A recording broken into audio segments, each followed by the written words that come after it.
everyone, welcome to our channel where my dad and I play games, old and new, and give our thoughts on how they appeal to different generations. Today, we're taking a look at one of the most anticipated games of 2024. The news released by Atlus, Metaphor ReFantazio. Hyped as the launch of a new pillar for Atlus, it's time to see if this fantasy epic lives up to the hype or if it fails to capture the hearts of the populace. When the king is murdered in his chamber, a power vacuum emerges. Much to everyone's surprise, the dead king's spirit rises up, taking the royal palace with it, and declares that a new king will be decided by the will of the people. Hence, the tournament for the crown is devised. Anyone can sign up and will be dropped if their support isn't high enough. It's through this backdrop we meet our main man, Will, a young elder that wants to assassinate one of the main contenders, Luis, to try and free the long-thought dead prince and restore him to the throne. What transpires is a collection of smaller stories of how we compete in the tournament, help the people, raise our status, and gather our allies on a path to the ultimate confrontation with Luis and his plans.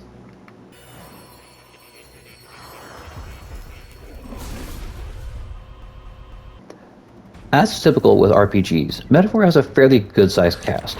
As such, we will focus on our favorite party members, but for fun, we're also going to talk about our favorite NPCs.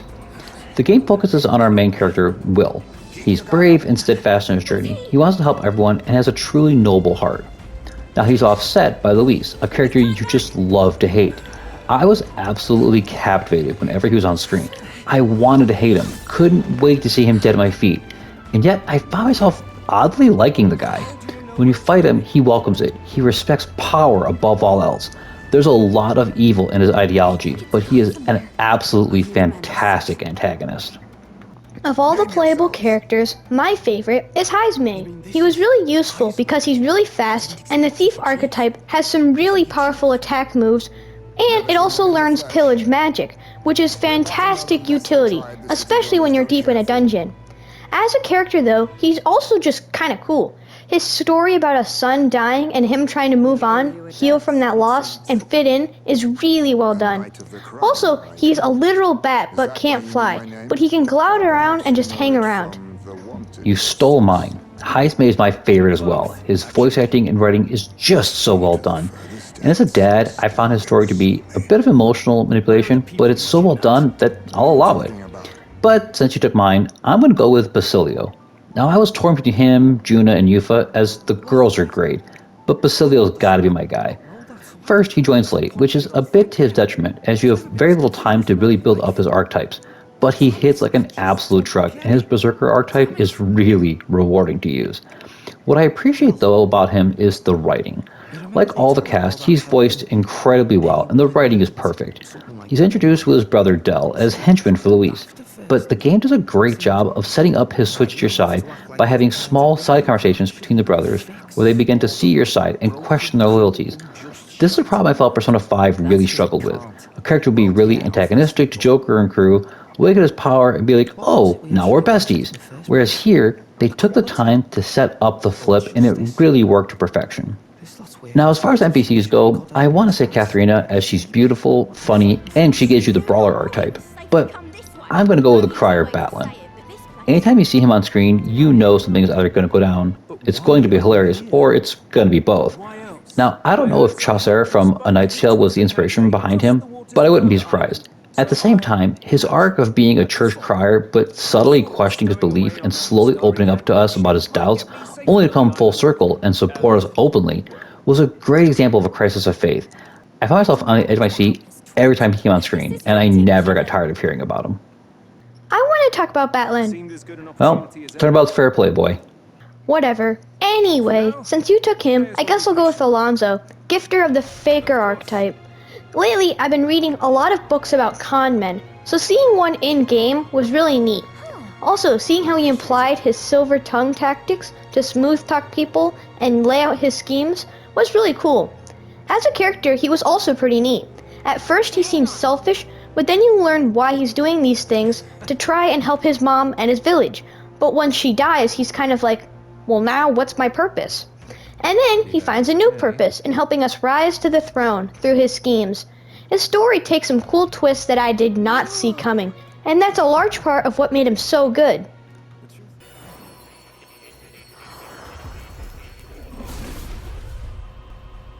Metaphor plays much like recent Persona games, with the main difference being multiple hub cities versus just the one that you bip around in. There's various offshoot dungeons for short explorations or hunts, but most of your time will be spent in either the various cities or in the major dungeons the game provides. The game carries over some of the Atlus staples like social links, here called followers, and social stats or royal virtues.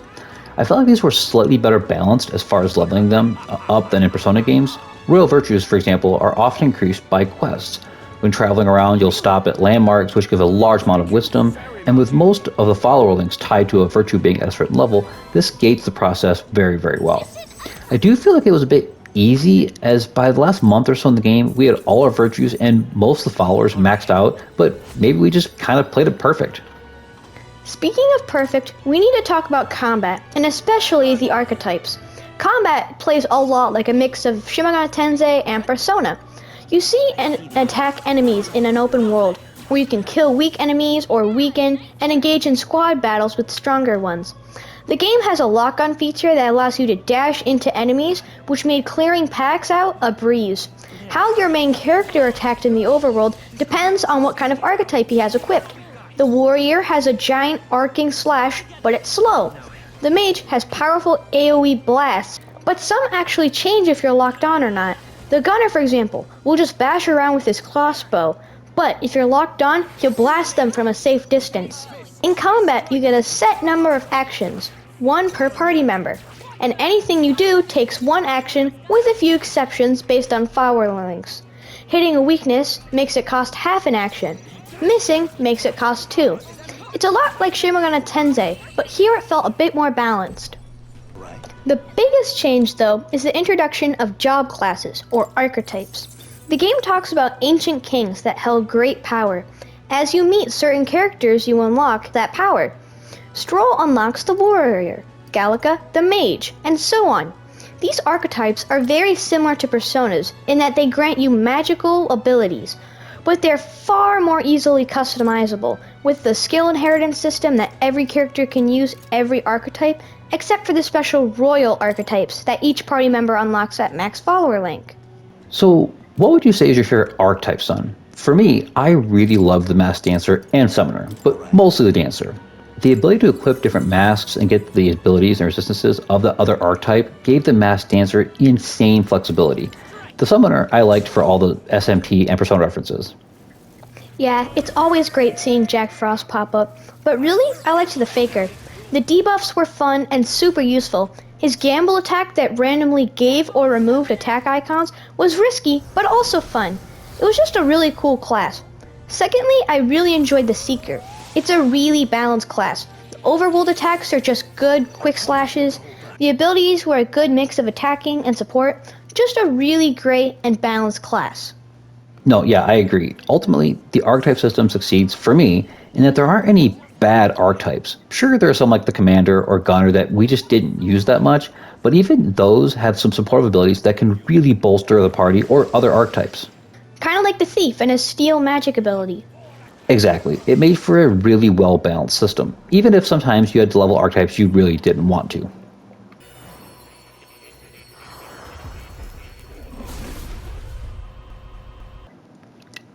Graphically, this is a beautiful game. Many of the landmarks you stop at are just gorgeous to look at. The towns feel alive, the world is great. If I had to nitpick, the dungeons are pretty bland outside of the main ones. I've seen some people complain about grainy visuals or motion blur, but I personally didn't notice it. The archetype designs, though, are awesome. The character designs are some of the best Atlus has given us, though not having Katharina as a playable character was a massive waste of a fantastic design. It was a beautiful game for sure, but I want to talk about the music. First of all, it's hilarious that the game gives reason why there's overworld music playing. At the start of the game, Gallica casts magic that plays music, because music was the first magic in the world. It's a small, pointless detail, but I found it pretty funny. As for the actual music, it was great. It was varied and fit the fantasy style perfectly. They also did a good job of having it always fit the situation. Combat was loud and energetic, and it changed if you had ambushed the enemy or you've been ambushed. Somber moments really hit, and the game was wise enough to let the quiet moment settle. Now, as for voice acting, I think this has to be some of the best Atlus has ever done. There's a lot of tiny nods to characters' personalities in combat. Like, Stroll could use an ability and yell, "Die!" But Yuffie will say something like, "I don't want to have to do this." This plays also when you unlock an archetype. If you unlock the Thief for Hulkenberg, she'll say, "This is a dishonorable path, but I shall use it for good." It's cool to see the characters' personalities carry throughout every element. I really wrestled with who my favorite voice actor was in this game. Heisme is so smooth and sells the story so well. Alonso, I could listen to that dude talk for hours.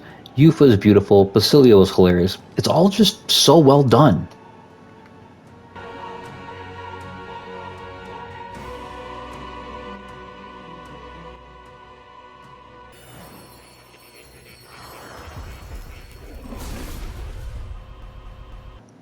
I have been hyped for Metaphor since it was announced, and if this truly is the next pillar for Atlus, they started out really strong.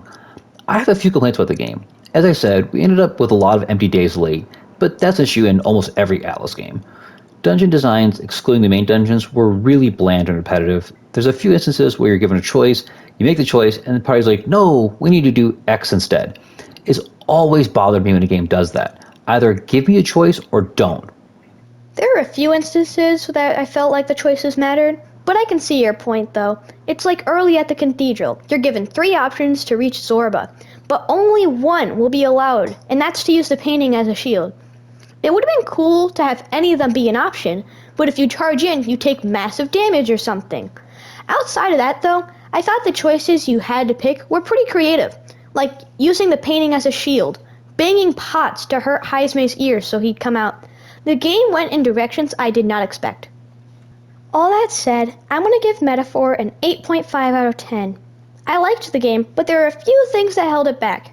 In addition to what Dad mentioned, I also think it hurt that they advertised a lot of replayability, specifically that you wouldn't be able to do everything in one playthrough, which we did easily. As Dad mentioned, we had several empty days.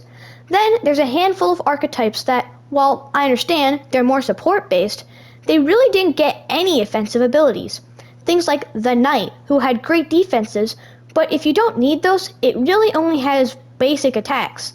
Things get marginally better once you get it to where you can inherit other abilities, but it's a real drawback. I'm going to go a bit higher, son. I'm going to give it a 9.8 out of 10. The issues I have with it are there, but this was an absolute blast of a game. It's the best writing and characters Alice has given us. Many times I think, okay, here's where X happens, and almost without fail I was either wrong or right, but not the way I had expected. The characters act with logic. Juna, for example, gets caught in a sticky situation a few times, and wisely turns on the charm and talks her way out of it. Even if the other side doesn't quite buy it 100%, it's refreshing to see characters act with intelligence. I also thought the way the characters would join us in their turn from neutral or hostile into ally or friend felt way more natural than in, say, Persona 5. The last thing for me is the politics of the game. Now, there's been a lot of talk lately about politics in games or making games political, and I feel like Metaphor really nailed it. Yes, the game is political. There's a lot of political themes, and as a backdrop, it works fantastically. But I think why it works so well is that outside of try and help everyone and be a good person, the game doesn't preach to the players. There's a lot of different ideologies and viewpoints put forward, from Katharina's steal from the rich to the militaristic, the military should be in charge. Each of these are shown, but the game does a great job of showing why each of them are also flawed.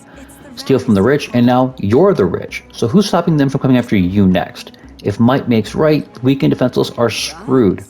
If you go to a theocracy, now you strangle free thought, and so forth. Unlike, say, SMP5 Vengeance, where I felt it leaned too heavily into one specific political thought, here it was more nuanced, and the game does a really good job of showing that none of these ideals were correct.